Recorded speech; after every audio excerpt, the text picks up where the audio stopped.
خبریں اور ہوتی ہیں، حقیقتیں اور ہوتی ہیں. ہم ٹھیک ہے کسی کونے میں ایسا ہو جاتا ہے لیکن ہم نے بسنا تو ہے نا.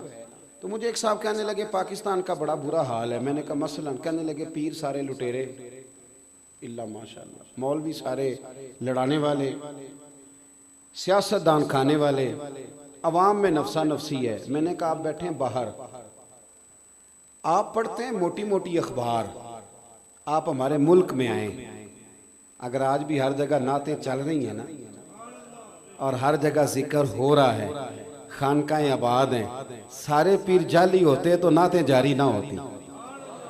یہ اچھے اچھے لوگ ابھی بھی موجود ہیں اور قیامت تک موجود رہیں گے. آپ کہتے ہیں علماء کر کچھ نہیں رہے، تو رمضان شریف میں مسجدیں تھوڑی ہوتی ہیں، حافظ زیادہ ہوتے ہیں کہ نہیں؟ تو مولوی تو کر کچھ نہیں رہا، تو یہ حافظ کون بنا رہا ہے؟ یہ کہاں سے پیدا ہو رہے ہیں بھائی؟ کوئی مسجد ایسی ہے جس میں جمعہ اس لیے نہ ہوتا ہو کہ خطیب کوئی نہیں ہے؟ کوئی ایسی مسجد جس میں نماز نہ ہوتی ہو کہ امام نہیں ملتا؟ تو مولوی تو کار کچھ نہیں رہے، تو یہ بندے کہاں سے پیدا ہو رہے ہیں؟ یہ لوگ کبھی ایسا ہو کہ جب میں مسئلہ پوچھنے گیا تھا تو مجھے مولوی کوئی نہیں ملا؟ بولے تو صحیح یار. کبھی ایسا ہوا ہو یا مولوی صاحب نے کہا ہو صبح 9 بجے آنا؟ ڈاکٹر تو یہی کہتا ہے نا، لیکن مولانا کو آپ یہ کہنے کی اجازت دیتے؟ کبھی ایسا ہوا ہے کہ مسئلہ پوچھنے گیا تھا پر مولوی نہیں ملا؟ میں نے کہا آپ دور بیٹھ کے ایسی باتیں کرتے ہیں. مدارس آباد ہیں، گورنمنٹ کوئی سرپرستی نہیں کرتی، لیکن اللہ کے فضل سے ہر سال رسول اللہ کے غلام تیار ہوتے ہیں، حافظ، قاری اور عالم تیار ہوتے ہیں. ہمارا بڑا عجیب مزاج ہے. ایک پیر صاحب کے مرید ہیں، پیر صاحب باشرہ ہیں، سنت کے مطابق داڑھی ہے، سر پہ پگڑی ہے، امامہ ہے، 5 نمازیں پڑھتے ہیں. میرے اور آپ کے لیے اتنا ہی کافی ہے، بہت کافی.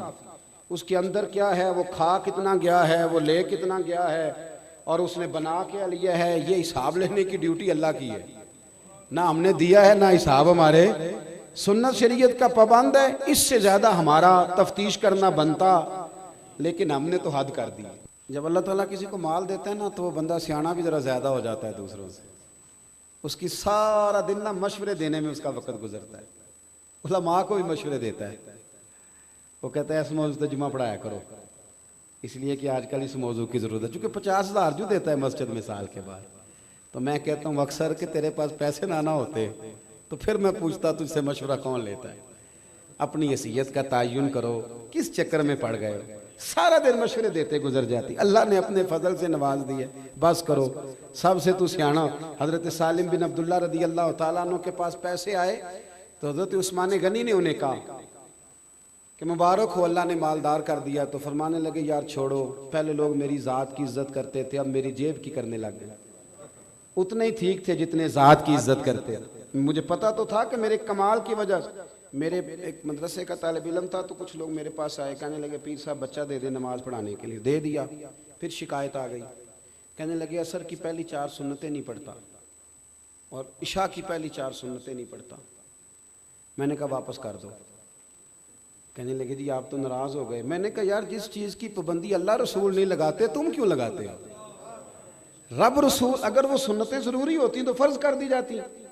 تو جس کی اللہ رسول پابندی نہیں لگا رہے، ہمارا عجیب مزاج ہے نا، اس کی ہم پابندی لگاتے ہیں. کتنی غلط بات.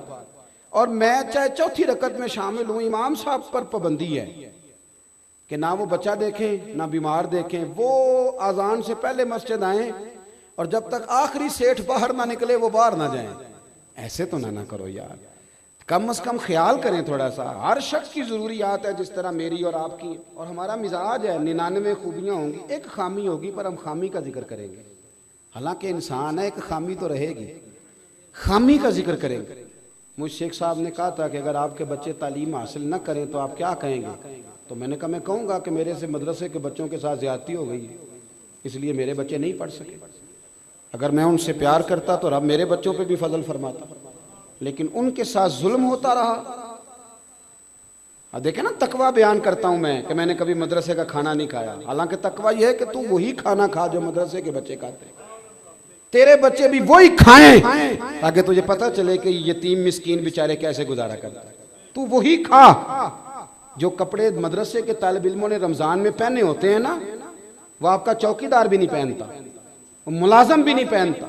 اور جب ہم تعریف کرنے پہ آتے ہیں اور ان کے نام پہ چندہ جمع کرنے پہ آتے ہیں تو ہم کہتے ہیں یہ نبی پاک کے جانشین ہیں. خدا را. اور آپ لوگ کیا کرتے ہیں؟ کبھی آپ کے گھر میں ایم پی آئے تو آپ نے کہا دیکھ ذرا لیٹ ہے آدھا گھنٹہ بیٹھو.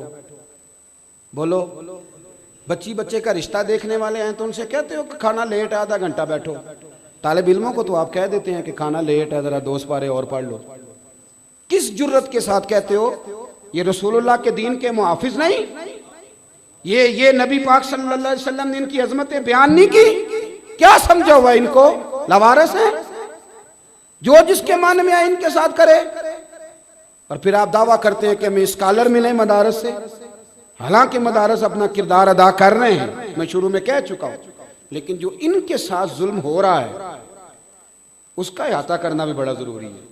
جو آدمی 5,000 روپیہ رمضان کے مہینے میں دے رہا ہے نا مسجد میں، وہ بھی نوٹ کھول کے لاتا ہے. اور علامہ صاحب اگر 3 دفعہ اس کا نام نہ لے تو ناراض ہو جاتا ہے. مسجد کی ٹائلوں تک پہ لوگ اپنا نام لکھوا لیتے ہیں کہ میں نے لگوائی ہیں تو ایک ٹائل پہ میرا نام بھی ہونا چاہیے. فرشتے بھول جاتے ہیں کس نے لگوائی ہیں. معاذ اللہ.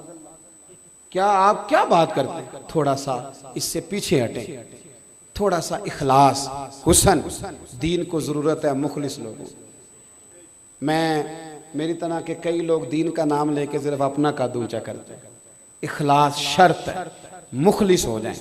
ماں باپ کے ساتھ بھی، بہن بھائی کے ساتھ بھی. امام غزالی سے کسی نے کہا تھا میرا لوگوں کے ساتھ تعلق کمزور ہوتا جاتا ہے، تو آپ فرمانے لگے تو نے بندوں کے ساتھ ڈائریکٹ رابطہ رکھا ہوا ہے نا. میری طرف دیکھیں جی، بڑی مہربانی.